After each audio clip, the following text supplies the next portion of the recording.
My name is Sharon Taylor. I'm 32 years old, and for most of my adult life, I believed love meant staying, no matter how much it hurt. Ethan and I had been together for 4 years. We met in college, bonded over sleepless nights in the art lab and cheap instant noodles. He was the wild creative, a freelance photographer with more ambition than stability. I was the planner, the one who made sure bills were paid, deadlines were met, and there was always food in the fridge. It worked, or at least I thought it did. I remember the early days vividly, his laughter echoing through my tiny studio apartment, his camera dangling from his neck as he'd say, "You make even ordinary light look cinematic." I loved him for seeing magic in chaos, but maybe that's where it started me mistaking chaos for passion. As the years passed, our lives found a rhythm.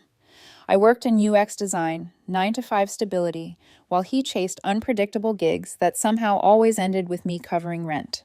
I told myself it was temporary. I told myself love was about patience. But around 6 months ago, something shifted. Ethan became glued to his phone, smiling at messages he didn't want me to see. He started coming home late, smelling faintly of someone else's perfume. I tried to brush it off as stress from new projects, but deep down, a quiet dread grew roots. Then one night it stopped being quiet. He was in the shower when a message lit up on his laptop, plain as daylight. "Jake last night was amazing. Can't wait for round 2. The words blurred. I didn't click, didn't scroll, didn't need to. My hands trembled, but my heart was calm, like it had been expecting this all along. When he came out of the bathroom, I was setting the dinner table, 2 bowls of pasta, cooling in the dim kitchen light. "Hey," he said, towel draped around his neck, hair damp. "Smells good." "Ethan," I started my voice even. "Who's Jake?" His smile faltered. "What do you mean?" "I saw your messages." I met his eyes. He said last night was amazing.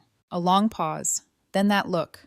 The half smirk he used when he thought he was smarter than everyone else. "Okay, first off," he said, sitting down, "this isn't what you think." "Then tell me what it is." He leaned back in his chair like a lecturer explaining philosophy to a naive student. "It's not cheating, Sharon. It's polyamory. You're just too possessive to understand." For a second, I thought he was joking. Then I saw the seriousness in his eyes, the arrogance. "Polyamory." I repeated slowly. "You're in a relationship with me, but sleeping with someone else, and I'm supposed to call it growth." He sighed. "It's not about sleeping with someone else. It's about connection. My therapist's been helping me explore my needs. Monogamy is restrictive. Jake and I have something natural. It doesn't take away from us, it expands love." "Expands," I echoed, tasting the word like poison. "And when were you planning to expand this conversation to include me? You wouldn't get it." He swirled his wineglass, not meeting my eyes. "You're still stuck in outdated ideas of love. True connection isn't ownership. And sneaking behind my back isn't honesty." He rolled his eyes. "I didn't tell you earlier because I knew you'd react like this, defensive, controlling. You always have to be in charge." That word controlling stung. The same word I used on myself every time I made sure rent was paid or groceries were stocked. "So let me make sure I'm hearing this," I said softly. "You've been sleeping with Jake. You didn't tell me. And now that I found out, you're calling it self-discovery." "Yes." He crossed his arms. "If you actually loved me, you'd support me. Jake understands that love isn't meant to be confined." I looked at him, really looked. The man I once held through anxiety attacks. The man who'd cried in my lap after losing a big client. He looked small now, hiding behind buzzwords and arrogance. "Ethan," I said quietly, "you didn't find freedom. You just found permission for selfishness." He scoffed. "That's the kind of closed-minded thinking therapy is supposed to help you unlearn." My chest ached not from anger, but from grief. Not just for the relationship, but for the illusion I'd protected. So I asked, "What now?" "You want me to find someone too, so we can call this fair." He shrugged. "If you want. I'm not stopping you. It's not about competition." "Then what is it about?" "It's about not being caged." Silence stretched. The sound of rain against the window filled the space between us. I nodded slowly. "Then I guess I'm not poly enough to stay." He blinked confused. "What?" I stood, picked up my untouched plate, and emptied it into the sink. My movements were calm, deliberate. "I'm done," I said simply. "You can explore all the freedom you want. Just don't expect me to stay here while you redefine betrayal as enlightenment." "Sharon, you're being dramatic." "No," I whispered, finally meeting his eyes. "I'm being free." I grabbed my coat from the hook by the door. No yelling, no slammed doors. Just the quiet sound of keys sliding off my ring. He stared, mouth open, words forming, but never landing. I opened the door, the hallway light spilling into the room, making his face look almost boyish. Wait, he said softly. That's it. You're not even going to fight for us. What's there to fight for? I asked. You've already chosen. And I walked out. No cinematic music, no final hug, just the hum of the elevator descending my heart heavy, but certain. Later that night, I wrote in my journal. He called it polyamory. I called it betrayal dressed as philosophy. He said I was too possessive. Maybe I was of my dignity. When the elevator doors opened, I stepped into the quiet lobby and felt the staler just sense of peace, like the air itself had been waiting for me to breathe it again. As I stepped into the street, the rain had stopped. The pavement still shimmered, reflecting the city lights. That night I didn't cry. I just whispered to myself. I didn't slam the door. I just closed it on the version of me who begged to be chosen. It's Stalerge how silence can feel heavier than shouting. The morning after I left Ethan, I woke up in a friend's guest room to the sound of traffic below. No arguments, no excuses, no half-asleep apologies. Just the buzz of the city, indifferent alive, and reminding me that life goes on. I didn't cry. Not yet. Grief comes later, I've learned, after the shock wears off, after the calm fades, and memory starts whispering again. That day I packed, methodically. I waited until I knew Ethan was at a photo shoot, then went back to our apartment. No, his apartment now, with 2 cardboard boxes and a purpose that felt surgical. Clothes first, books next, then the coffee maker I bought. When he said caffeine helped him think creatively. I left behind the mugs we picked out together. They belonged to a version of us that no longer existed. On the kitchen counter, I placed an envelope with a note. Rent's paid until the 30th. Good luck exploring. No signature, no heart, just closure in cursive. Before leaving, I glanced around the apartment one last time. The place looked smaller, like the walls had been holding their breath too long. There were still tiny traces of me everywhere, the throw blanket on the couch, my slippers by the door, but emotionally, I was already gone. When I locked the door behind me, it felt like sealing a tomb. I spent the next few weeks staying with my best friend Mara. She's the kind of person who says the truth like it's a life jacket, blunt, necessary, impossible to ignore. So he called cheating polyamory. She said one night, eyebrows raised so high I thought they'd hit her hairline. Apparently I'm just too possessive to understand enlightened love, I replied, forcing a laugh. Mara handed me a mug of tea and sat across from me. Sweetheart, people who truly explore themselves don't drag others into their confusion. They journal, not justify. Her words hit deeper than she knew. I'd spent years trying to be Ethan's safety net, the stable one, the fixer, the patient girlfriend. I thought that made me strong, but maybe I'd confused endurance for love. Therapy became my anchor. I found a counselor named Dr. Rivera who specialized in relationship recovery. The first session she asked, "What do you want to get out of this, Sharon?" I stared at the floor for a long moment before answering. "I want to stop apologizing for expecting loyalty." She smiled softly like she'd heard those words too many times before. Healing wasn't dramatic, it was quiet. Morning runs replaced late-night arguments. My Spotify playlist changed from love songs to instrumental tracks that didn't need lyrics to make me feel something. I started painting again, nothing fancy, just strokes of color that looked like freedom. Work became my next form of therapy. My team at the design firm had no idea what I was going through, but deadlines have a way of saving people who need structure. My boss, a kind woman named Clara, noticed my focus. "You've been on fire lately," she said during a meeting. Maybe I finally stopped trying to fix things that weren't broken, I joked. A week later, she offered me the promotion I once declined, the one that required moving to another branch. This time I said yes. I moved into a smaller but brighter apartment closer to downtown. The view wasn't glamorous, just rooftops, birds, and neon reflections from a nearby cafe, but it was mine. For the first time in years, everything I owned fit into one space that no one could betray. Months passed quietly, but healing isn't a straight line, it's a spiral. Sometimes you circle back to the same pain, just at a higher level. There were nights when memories of Ethan would crawl back uninvited, his laughter at 2 a.m., the way he'd touch my hand absent-mindedly when editing photos, the smell of his cologne on cold mornings. Those memories hurt, not because I missed him, but because they reminded me of the version of myself who settled for less. I started writing in a journal every night. One entry read, "Maybe I was too loyal to someone who hadn't earned it." Another, "Healing feels like painting with broken brushes, messy, but still art." One Sunday morning, I bumped into an old mutual friend at the farmer's market. Her name was Claudia, one of Ethan's photography buddies. She hesitated before speaking. "Sharon, I wasn't sure if I should tell you, but..." Have you heard about Ethan? I froze, pretending to adjust my tote bag. No. Why? She lowered her voice. Jake, the guy he was with, dumped him. Apparently told people it was just fun and laughed when Ethan tried to make it serious. I felt something twist inside me, not joy, not pity. Something in between. Claudia continued. He's been a mess. Lost a couple of clients, too. Keeps blaming everyone else. I nodded slowly. That sounds familiar. She winced. Sorry. I just thought you should know. Don't be, I said softly. Some lessons teach themselves. That night I lit a candle and sat by the window. The city buzzed below, tailorgers laughing, traffic humming, and I realized the world had kept moving even when mine had stopped. In the reflection on the glass, I didn't look like the same woman who'd begged Ethan to tell her the truth. I looked peaceful. I picked up my journal again and wrote, Healing wasn't loud. It was the silence after chaos. Then I closed it, smiled faintly, and whispered, Not to Ethan, not to anyone, just to the night. Maybe love isn't about holding on. Maybe it's about knowing when to let go before you lose yourself. The candle flickered once and went out like a scene ending exactly where it should. 3 months passed. By then, I'd stopped flinching at Ethan's name. It had become something like a ghost still existing somewhere but incapable of touching me anymore. My days had rhythm again. Morning coffee, design work, yoga after dark. The world had softened around the edges. But healing is sneaky. Just when you think you're done, life sends a whisper from the past. Mine came through Mara. She walked into my apartment one Friday evening, tossing her purse on the couch like she owned the place. Don't freak out, she began. Never a good opening. I raised an eyebrow. What happened, Ethan?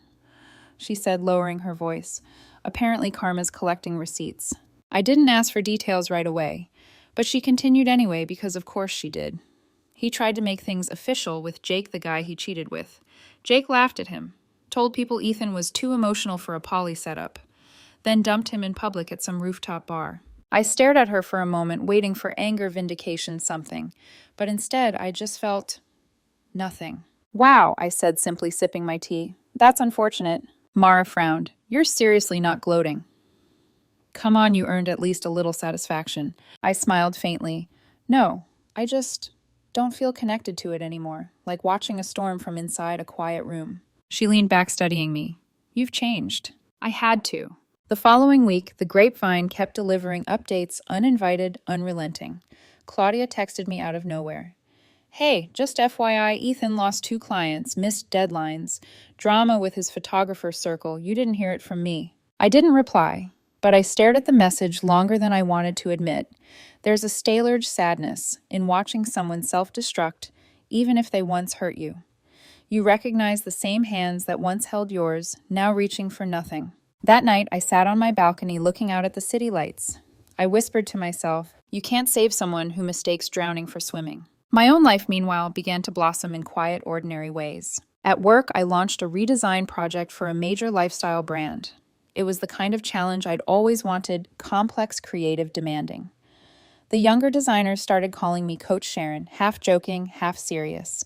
For the first time in a long while, I felt seen for who I was, not for who I supported. Clara, my boss, noticed too. During a team lunch, she said, You've been glowing lately. New skincare routine or new peace of mind? Maybe both, I laughed. But deep down, I knew it wasn't either. It was freedom. Still, healing isn't linear. Some nights I'd wake up at 3 a.m., my mind replaying old moments like broken film reels. Ethan lying on the couch with his camera on his chest, smiling up at me. His voice calling me Elle the way he'd trace patterns on my arm when he thought I was asleep. Memory is cruel. It never plays fair. It mixes tenderness with betrayal until you can't tell them apart. So I started writing letters I never sent. One of them read, Dear Ethan, you called it enlightenment, but growth that hurts others isn't evolution, it's arrogance. You said I was possessive, but maybe I was just careful with my love. You should have been too. Anyway, I hope you find peace someday. I already have. Then I folded the letter, placed it in a box, and burned it on my balcony that night. Watching the ashes scatter over the street below felt like exhaling after years of holding my breath. A few days later, Mara called again. Her tone was lighter this time. You won't believe this, she said between laughs. Ethan's latest networking event got canceled because he showed up drunk and started ranting about monogamy being a social trap. I chuckled, but it wasn't mockery, it was irony. The same man who'd lectured me about freedom was now trapped in his own chaos. Sounds like he's still exploring, I said dryly. Yeah, exploring unemployment. We both laughed, but there was a quiet pause after. Mara softened her voice. You know, Lynn, I'm proud of you. You didn't go nuclear. You just walked away. That's the thing I said. When someone burns your house down, rebuilding quietly is the loudest revenge. One evening, I opened my social media account for the first time in months. Curiosity is dangerous, but closure sometimes hides in small doses of curiosity. Ethan's profile popped up in the suggested list, ironic. His latest post was a black and white photo of an empty chair with the caption, "Some people mistake freedom for loneliness." For a moment, I almost felt sorry for him. Almost. Then I clicked mute and closed the app. I made myself a cup of tea, curled up on the couch, and let the quiet fill the room. Outside, the city hummed. Life moved forward. I wrote one last line in my journal before bed. Sometimes karma doesn't need witnesses. It just waits for silence. And that night, the silence felt merciful. 4 months after the breakup, I had stopped expecting the past to knock. But ghosts have terrible timing. They always show up when your life finally starts to make sense again. It began with a text from an unknown number. Hi Sharon, this is Erin, Ethan's sister.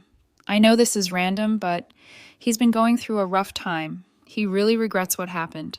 Could you maybe talk to him just once for closure? I stared at the message thumb hovering over the screen. For closure.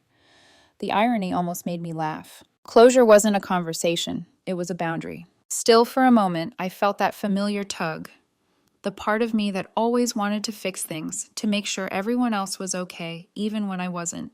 Then I remembered how that story ended last time. I typed back one sentence. I wish him healing, but I'm not the person to help him find it. Then I hit block. 2 days later, a voicemail appeared. A male voice, hesitant. Hey, it's me, Ethan.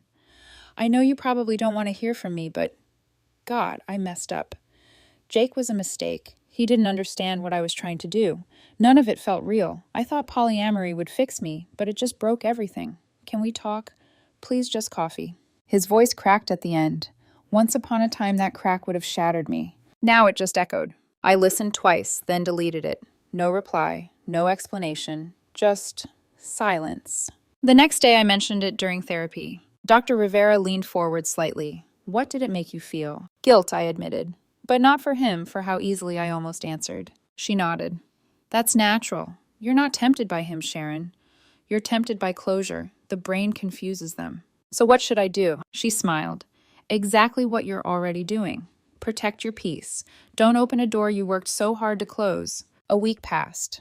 Just as I started to believe the haunting had ended, it shifted shapes. This time it came in the form of an email from a name that made my stomach clench. Subject from Ethan's mom. Dear Sharon, I know this might be awkward, but I'm reaching out as a mother. Ethan has been struggling since you two split. He's not sleeping or eating. He talks about you constantly, saying you were the best thing that ever happened to him. I think he's finally realized what he lost. Please, if you can find it in your heart, just talk to him.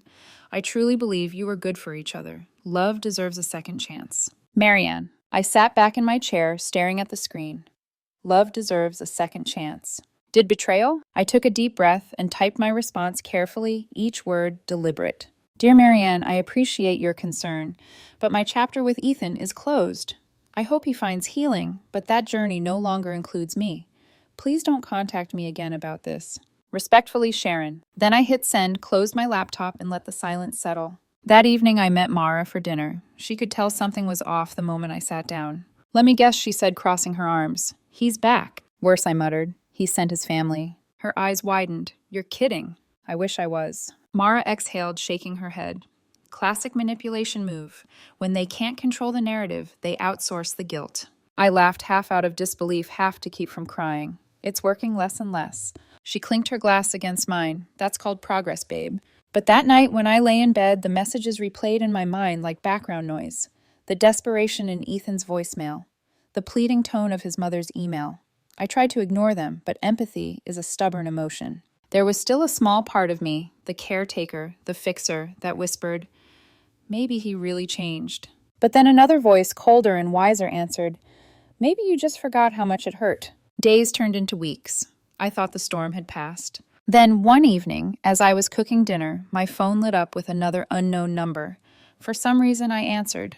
Hello. A deep voice came through the speaker. Sharon, this is Mr. Miller, Ethan's father. My stomach tightened. How did you get this number? He hesitated. Aaron gave it to me. Look, I'll keep this short. Ethan's not doing well. He admits the poly stuff was nonsense. Says he was influenced by bad advice from his therapist. His mom's worried sick. You were good for him, Sharon. You grounded him. I leaned against the counter, keeping my tone calm. Mr. Miller, I appreciate you calling, but I can't be responsible for Ethan's choices anymore. He sighed. You're really going to throw away years over one mistake. One mistake, I repeated quietly. He built an entire ideology around betraying me. He went silent, then muttered, You sound cold. No, I said softly, just healed. Then I hung up. That night, I poured myself a glass of wine and opened my journal. I wrote, The past keeps knocking because it still believes I'm the same person who'd answer. I looked around my apartment, candles, flickering city lights bleeding through the curtains.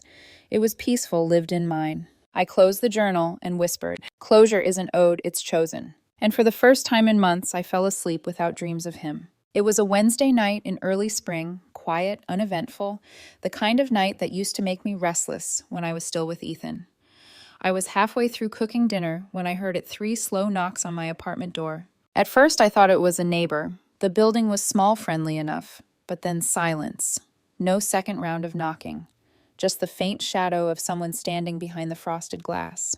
My pulse quickened. I walked to the door and looked through the peephole. Ethan. My hands went cold. He looked thinner eyes, hollow hair messy, like he hadn't slept in days. He was holding something, a paper bag, maybe takeout, and staring down at the floor.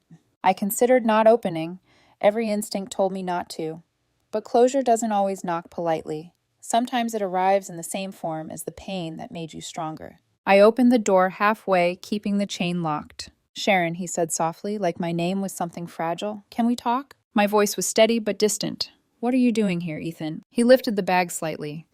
I brought your favorite pho from that place on Main. I remembered you said it helped when you couldn't sleep. I almost laughed at the irony. You think soup can fix what you broke? He flinched. No, I didn't know what else to do. There was a long silence, heavy but familiar. He looked down at his shoes, then back up, his voice trembling. I messed up, Sharon. Everything. Jake, the whole Polly thing, it wasn't real.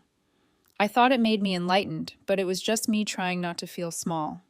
He laughed at me when I tried to make it official, said I was clingy, said I used therapy words like armor. I didn't respond. I just watched him unravel. I lost clients, he continued. My friends stopped calling. Even my sister said I pushed everyone away. And I know it's my fault. I know I hurt you. His voice cracked. I can't sleep knowing you hate me. I stared at him through the small gap in the door. I don't hate you, Ethan. I just don't care enough to. His eyes widened, the words hitting harder than a slap. He swallowed. That's worse. It's honest. He stepped closer, desperation creeping into his tone. Sharon, please, can't we just start over? I'll do monogamy. I'll go to therapy again. I'll change. I swear. I exhaled slowly, shaking my head. You don't need to promise me things you should have promised yourself. He frowned. You're being so cold. You used to care about people. About me. That was before I learned the difference between caring and caretaking. His jaw tightened. So that's it. After everything we went through, you just closed the door. I nodded once. Yes. Because that's what healed people do. For a moment, the hallway light flickered. His face twisted not in sadness, but anger. You're really going to act like you're better than me, he snapped. Like you didn't have your flaws, too. You were controlling, Sharon. You needed everything to fit your perfect plan. Maybe that's why I felt suffocated. I met his eyes calmly. If responsibility feels like suffocation, then you weren't ready to breathe beside me. He opened his mouth to argue, but nothing came out. The silence between us was thick, final. Goodbye, Ethan, I said softly. I closed the door slowly, the chain clinking like punctuation at the end of a long, painful sentence. He stayed there for a moment. I could hear his uneven breathing, the faint shuffle of his shoes against the floor. Then 3 hard knocks. Sharon, he shouted, voice cracking. You can't just walk away like I'm nothing. My heart pounded, but I didn't move. After a minute, the sound of footsteps faded down the hall. The silence that followed was absolute. I sank onto the floor, my back against the door. For the first time in years, I didn't cry after an argument. There was no argument left to have. The air felt cleaner, the quiet heavier, but in a good way. Like peace finally had room to stretch. I looked at the untouched dinner on my stove and laughed under my breath. The pho he brought sat outside the door, cooling just like the love I once thought would last forever. Later that night, I texted Mara. Me, he showed up. Mara, what, are you okay? Me, yes, I didn't let him in. Mara, I'm proud of you. That takes guts. Me, it didn't take guts. Just finally knowing I deserve quiet. Before bed, I stood by my window. The city glowed in patches, the sky bruised with clouds. My reflection looked different, calmer, sharper whole. I whispered into the glass. He once taught me fear disguised as love. I finally learned the difference.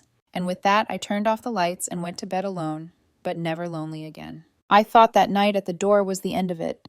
The way he looked standing there, small, broken, desperate, I assumed he'd finally understood what no meant. But people like Ethan don't let go of control easily. They just change the shape of it.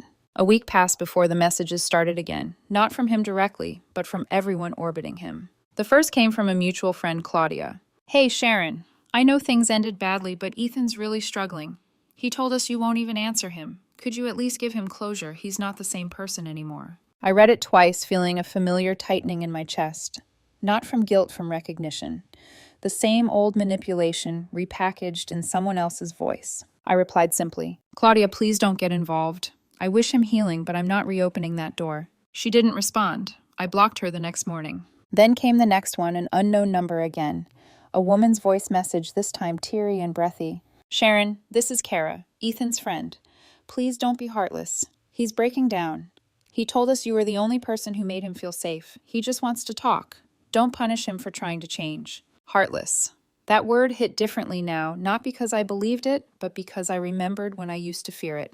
Back then, being kind was my compass, even when kindness meant erasing myself. Now kindness looked like silence. I deleted the message. But Ethan was never the type to stay quiet for long. A few days later, an email slipped through from a new address I didn't recognize. Subject, you owe me this. I hesitated, then opened it. Sharon, I can't believe you're ignoring everyone. My family says you're being petty and cold, just like I thought. You wanted me to change, and now that I have you disappear. Jake ruined me. I admitted I was wrong about the poly stuff. It was cheating. Okay, happy now.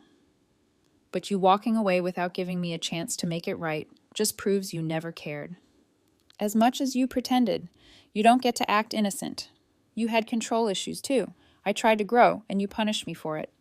If you don't reply, I'll come find you in person. This isn't over. I stared at the screen, feeling the temperature in my chest drop from anger to disgust. He hadn't changed. He'd just shifted from guilt to blame, from confession to threat. I forwarded the email to Dr. Rivera and my friend Thomas, who worked in legal. Thomas called me that evening. Sharon, he's escalating. You've got documentation, right? Everything I said. Messages, emails, even the voicemail. Good. Keep them. But don't reply again. Not once. Silence is your armor. His tone was calm but protective. It grounded me. That night, rain lashed the windows like something was trying to get in. I sat at my desk, the glow of my laptop lighting the room, and wrote in my journal. It's Stalerge how abusers try to make peace sound like cruelty. They mistake boundaries for revenge. Then I closed the notebook and exhaled a slow, steady release. The world outside rumbled thunder echoing against the glass. I whispered to myself. Sometimes peace sounds like blocked notifications. The next morning, I went about my routine like nothing happened. Brewed coffee, fed my plants, logged into work. I'd learned that healing wasn't dramatic. It was the act of living normally despite someone else's chaos. But the chaos didn't stop trying to reach me. Later that week, an email popped up from Marianne, again Ethan's mother. I almost deleted it immediately, but curiosity won for a split second. Subject, be the bigger person. Sharon, I'm disappointed. I thought you had compassion. Ethan is hurting, and you're just ignoring him. He says he's tried everything, and you've been cruel. Love requires forgiveness. Don't let pride ruin something special. I closed the email and whispered aloud, love didn't ruin it. He did. Then I deleted it. That weekend, I finally let Mara read everything, the emails, the messages, the guilt campaigns. She sat at my kitchen counter, scrolling through my phone with a disbelieving shake of her head. Sharon, this isn't closure he's after, she said. It's control. He's trying to rewrite the ending so he doesn't look like the villain. I leaned back, sipping tea. Then I'll let him write whatever story he needs to. I'm not a character in it anymore. She smiled, eyes softening. You're stronger than you know. I looked out the window. The city lights shimmered against the rain-soaked glass, and I realized how true that was. That night, another unknown number tried calling. I watched the screen flash vibrate and go dark. I didn't answer. Instead, I put my phone face down, turned off the lights, and let the sound of the storm fill the room. No guilt, no fear, just calm. For the first time since leaving Ethan, I didn't feel like I was running away. I felt like I had arrived. You don't need to respond to prove you're strong, I wrote in my journal before bed. Silence is still a sentence, sometimes the most powerful one. And as I drifted to sleep, the rain slowed to a whisper, like even the world was learning to let go. 8 months after I walked out of Ethan's life, I stopped counting days. Healing had shifted from survival into habit mourning. Runs long hours at work dinners with friends that ended in laughter instead of tears. For the first time in years, peace felt normal. So when Mara invited me to her housewarming party, I didn't hesitate. A few old faces will be there, she warned, but I didn't think much of it. The past felt too far away to matter. That night, the backyard glowed under strings of warm lights, the scent of grilled food and soft music wrapping around everyone. I was mid-conversation with some of Mara's coworkers when I saw him. Ethan. He was standing near the fence, clutching a drink, scanning the crowd like he didn't belong, which frankly, he didn't. His face was thinner, older somehow, like regret had been carving its signature into his skin. For a heartbeat, my stomach flipped. Then my brain caught up and calm settled in its place. He saw me and froze, then like a magnet started walking over. Sharon, he said, voice soft but shaking. Thank God you're here. I set my glass down carefully. Ethan, can we talk please? Just privately. I don't think there's anything left to talk about. Please, he repeated. It won't take long. Mara caught my eye from across the yard. I gave her a small nod. I've got this. He led me toward the fire pit away from the chatter. The flickering flames painted shadows across his face. He looked both exhausted and desperate. I've hit rock bottom, he began. Jake was a user. He never cared about me. My friends left. My clients dropped me. I even moved back in with my parents for a while. Everything fell apart. I stayed silent. He took a shaky breath. I've been in real therapy this time, not that fake self-justifying stuff. I know what I did. I used polyamory as an excuse to avoid intimacy. You were right. I see that now. I nodded once, still saying nothing. He stepped closer. You were the only one who ever believed in me. I ruined it. I ruined us. I don't want to live like this anymore. Please, Sharon, I need you. I met his eyes calm and unwavering. You don't need me, Ethan. You need accountability. He blinked confused. What does that even mean? It means you're still talking about your pain, not the pain you caused. You want forgiveness without responsibility. That's not healing, that's convenience. His lips trembled, frustration bubbling beneath the surface. I'm trying. Okay, I admitted. I was wrong. Isn't that what you wanted? What I wanted, I said slowly, was honesty before you destroyed what we had. What I want now is peace. And I already have it. He exhaled hard, stepping back. You've changed. I had to, I said. You taught me what happens when you don't. The conversation should have ended there. It would have if he hadn't glanced behind me and seen her. Sarah, a woman from my hiking group, standing near the table with a gentle smile, waving when she caught my eye. Ethan's expression twisted. Who's that? A friend, he scoffed. You mean your new version of me? Someone quieter, easier to manage. I turned fully toward him, my voice low. Sarah doesn't need managing. She knows who she is. And so do I. He laughed bitterly. Wow. So this is it? You get to move on. Look happy, while I get stuck paying for one mistake. One, I said softly. You didn't just cheat Ethan. You dismantled trust and then tried to rename the rubble. That wasn't a mistake, it was a choice. His jaw clenched. You think you're better than me now. No, I said, steady as the firelight. I just stopped needing to be understood by people who confuse freedom with selfishness. He stared at me, eyes, wet lips, pressed tight, and for the first time I saw something behind the anger emptiness. Fine, he said finally. Be that way. But you'll regret this someday. No one else will ever care like I did. I smiled faintly. You're right. No one else will ever make me forget myself the way you did. I turned and walked away, feeling the heat of the fire at my back and the cool wind on my face. Mara intercepted me halfway to the house, concern etched across her face. You okay? I nodded. Better than okay. From the corner of my eye, I saw Ethan watching me, isolated in the crowd. The same crowd that had once sided with him. Now they avoided his gaze, the truth finally visible to everyone. Sarah approached quietly, handing me a drink. You handled that gracefully. Grace isn't for him, I said. It's for me. We clinked glasses. Later that night, as I sat by the fire after everyone had gone, I watched the last embers die down, tiny sparks disappearing into the dark. 8 months ago, I thought losing him would break me. Now it just felt like shedding an old skin. I pulled out my phone and opened my notes app, a habit I'd kept from journaling, and typed. He called it evolution. I called it escape. In the end, only one of us learned to grow. I smiled, closed my phone, and let the night swallow the last traces of smoke. Thanks for watching, my voice would say, if this were the video. If you've ever chosen peace over chaos, hit subscribe. Tell me where you're watching from, and remember, sometimes closure isn't a conversation. It's a quiet goodbye.